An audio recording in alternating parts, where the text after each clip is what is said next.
Bonjour, l'hiver approche et nous avons donc pensé à faire cette vidéo pour vous montrer comment préparer une voiture radiocommandée si vous souhaitez rouler dans un environnement humide. Pour la préparation, vous aurez besoin d'un ballon de baudruche qu'on trouve facilement en grande surface ou dans un magasin de jouets, un ou deux colliers en plastique, un produit qui protège et chasse l'humidité, ici on a pris le Muc-Off. On l'a testé plutôt bien. Un sopalin tout à fait ordinaire et un filtre à air spécifique pour la pluie, pour l'humidité. C'est parti, je vais donc commencer par enlever la carrosserie bien évidemment, puisque la préparation va se faire au niveau châssis proprement dit. Je vais commencer par localiser l'endroit où se trouve le récepteur. Donc ici on a l'antenne de réception. Donc je vais démonter ici pour accéder au récepteur. Là j'ai enlevé le couvercle de protection. Il y avait deux clips et une vis sur ce modèle là. Bon, sur d'autres modèles ça peut être différent. Et ici j'ai accès donc au récepteur. On le reconnaît facilement puisque vous avez tous ces fils qui sont branchés dessus, le cerveau de direction, le cerveau de gaz fin, l'alimentation, le fil d'antenne. Voilà, donc c'est lui qu'il faut absolument protéger. Je vais ici démonter le petit tube d'antenne de réception. Voilà. Sur ce modèle là, il est maintenu par une petite vis. Et comme ça, je peux enlever le fil d'antenne. Je vais commencer par protéger mon récepteur avec une bande de sopalin. Ça aura pour effet déjà d'atténuer un petit peu les vibrations et également d'absorber l'humidité.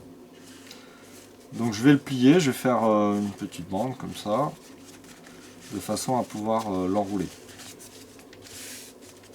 Voilà. Et ensuite, on va pouvoir l'enrouler. J'ai fait ma préparation au sopalin, donc j'ai fait le tour avec une bande et je le maintiens avec un petit morceau de scotch. Et maintenant je vais pouvoir en fait le rentrer dans le ballon de baudruche de façon à le rendre le plus étanche possible. Étape suivante, le ballon de baudruche. Donc je vais l'écarter au maximum de façon à pouvoir rentrer le récepteur à l'intérieur. Il y a plusieurs techniques. Voilà. Et là, j'ai plus qu'à le rentrer comme ceci.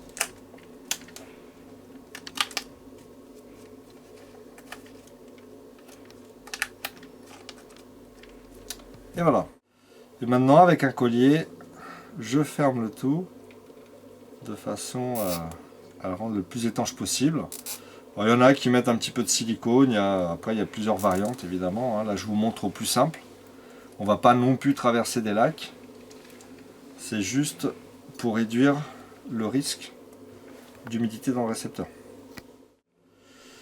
Maintenant que c'est fait, je n'ai plus qu'à tout remettre en place. Je vais remettre également le fil d'antenne de réception et refermer ma boîte.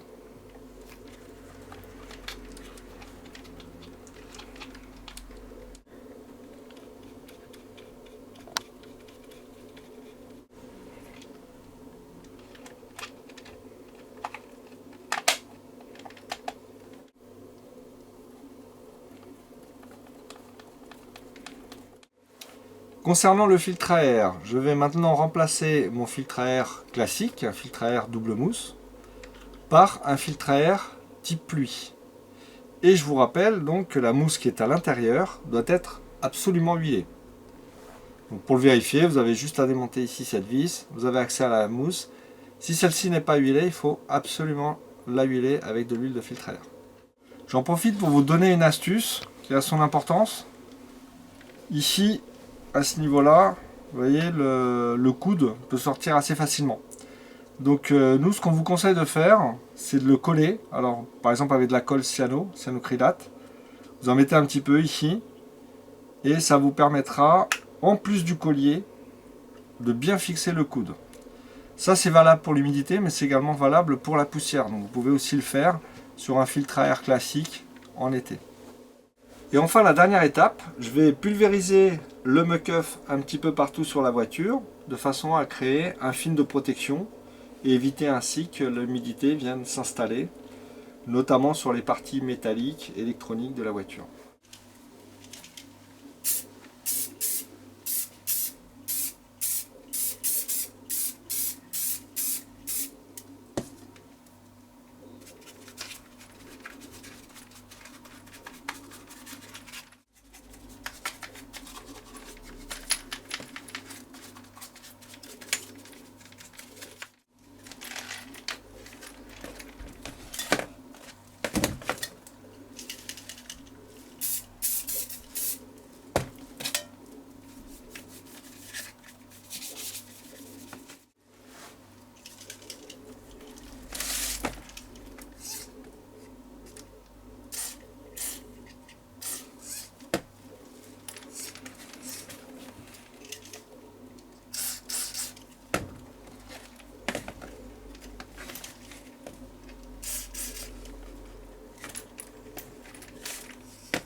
Voilà, notre voiture est maintenant prête pour rouler dans des conditions humides.